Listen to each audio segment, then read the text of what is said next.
Kabupaten Madiun merupakan penghasil tanaman porang terbanyak. Salah satunya ada di Kecamatan Saratan, Desa Pajaran.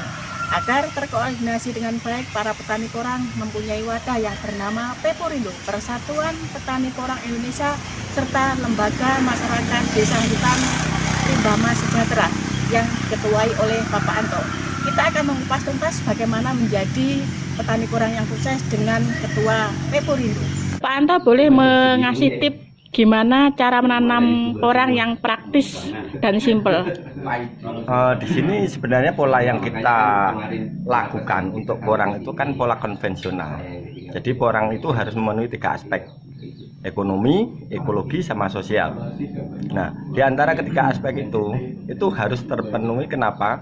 Karena ekonomi secara langsung itu akan bersentuhan dengan masyarakat yang membutuhkan finansial. Jadi sebagai alternatif dari pertanian padi ataupun jagung ataupun komoditas pertanian lain.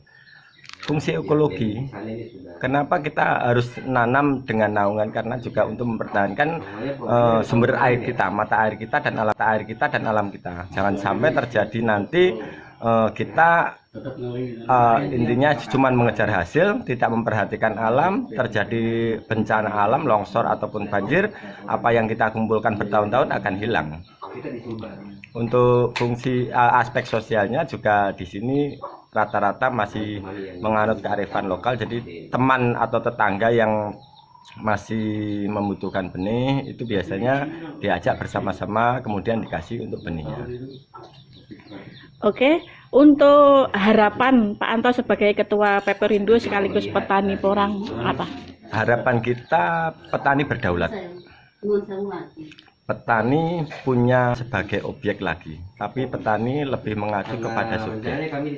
Jadi di sini juga kita bekerja sama dengan 2 BUMN, yaitu Perhutani dan BNI sebagai mitra kita. Kemudian bekerja sama dengan obstekernya, yaitu PT Asia Prima Konjak yang ada di Kota Caruban, di Madiun juga. Nah, kita juga pengennya produk hulu hilir itu juga ada di daerah kita, supaya apa, petani hasil pertanian itu nanti juga bisa terserap dengan baik dan mempunyai nilai hasil nilai finansial yang lebih.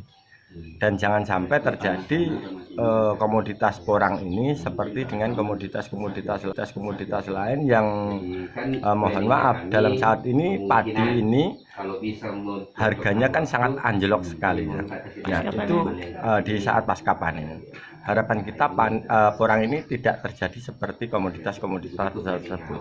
Jadi ada kestabilan harga lah antara obsteker dengan petani, itu sama-sama punya keuntungan. Bukan hanya petani untung, obsteker nggak untung, kan juga nggak lucu. Jadi antara petani dan obstekernya atau pembeli atau pabrik ini sama-sama punya keuntungan yang bagus untuk kedepannya. Wawancara dengan Ketua Peporindo sekaligus petani porang. Semoga kedepannya budaya porang bisa menjadi lebih sukses dan menyejahterakan petani porang serta menjadi produk unggulan Kabupaten Madiun. Awang Muktiana melaporkan dari Pajaran.